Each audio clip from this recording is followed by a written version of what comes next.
Hi guys, this is Hannah. Today I'm going to be talking about action potentials and the sodium potassium pump. So basically, I have always really been interested in neurology and the brain and how that relates to psychology. And so I figured that neurons and action potentials were a great way to relate um, what I'm interested medically and physics. So let's jump into it. So first things first, I want to talk about the sodium potassium pump. Most everyone in this class is a bio major, so you all should be relatively familiar with the sodium potassium pump, so I won't talk about it too much.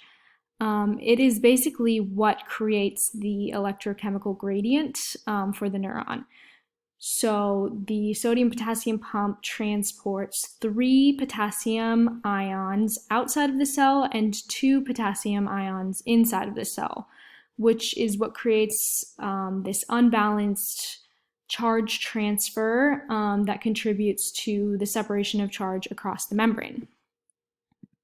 So let's get into how your membrane resembles a capacitor.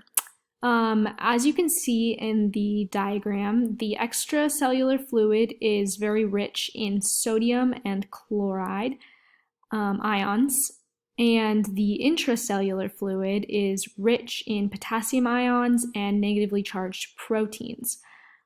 Due to this unbalanced charge transfer that contributes to the separation of charge across the membrane because of the sodium potassium pump, pumping more sodium ions out of the membrane and less potassium ions into the membrane. This creates this concentration of cations that is slightly higher outside of the cell than inside. Each neuron is essentially its own capacitor with separated charges waiting for an event, like plugging in a battery, but in this case, it is a stimulus, whether it's a spider landing on your knee or you being run over by a truck. That stimulates this action potential. So here's just a closer look at the electric potential difference across the membrane. This picture is actually from our book. So as you can see, there is a positively charged layer in the extracellular fluid and a negatively charged layer in the intracellular fluid. And that is, again, because there's a greater number of positively charged sodium ions outside of the cell that creates the negatively charged layer on the inside of the cell.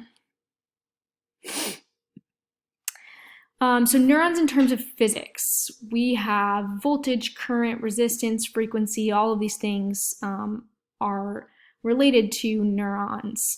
Voltage is the measure of potential energy that is generated by the separation of charges. It's the membrane potential in our body because our bodies are on a small level, of course. It's measured in millivolts, and the higher the voltage, the higher the potential. Current, we know what current is. It's going to be the electrical flow across the cell's membrane. We know V equals IR, so I equals V over R. There's a couple types of resistance. I won't get into them, but there's going to be membrane resistance and axial resistance. And there's also frequency. So we know the all or none principle. So basically, no matter the size of the stimulus, the size of the action potential is going to be the same, but the stronger the stimulus, the more frequent the action potentials. Let's take a closer look at action potentials. So you have a resting membrane potential at -70 millivolts. It pretty much stays there until a large enough stimulus raises the membrane potential, excuse me, that's a typo there, this should be potential, to about -55 millivolts, and then we talked about that all or nothing phenomenon.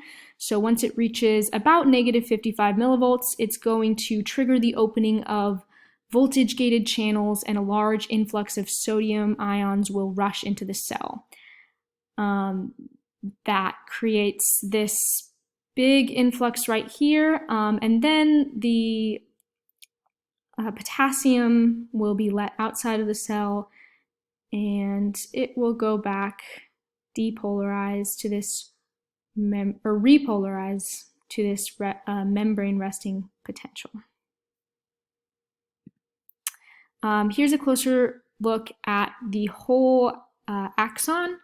So basically here there's going to be a membrane potential and it's going to be returning to resting potential.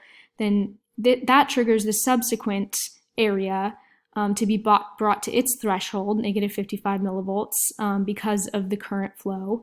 And so now it's going through its action potential, and soon this area will be triggered to its threshold by the current flow, and so on. It'll go down the axon.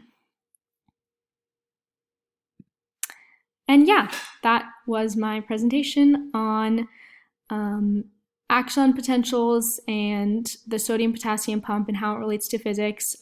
It was brief, but I hope it was informative. Thank you.